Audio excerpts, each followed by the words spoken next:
Всем ассаляму алейкум. Я бы хотела показать чудо-сироп от кашля, от бронхита, для профилактики детям и взрослым, для поднятия иммунитета.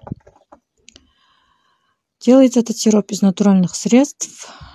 Можете приобрести в любом магазине, мусульманском или в аптеке. Нам понадобится кисть аль-хинди молотая, сухая, примерно 200 грамм.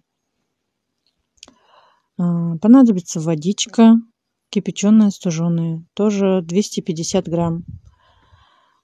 И мед натуральный, без добавок, 150 грамм. Все перемешиваем в однородную массу для удобной баночки.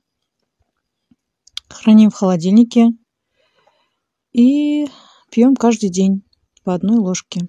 Будьте здоровы!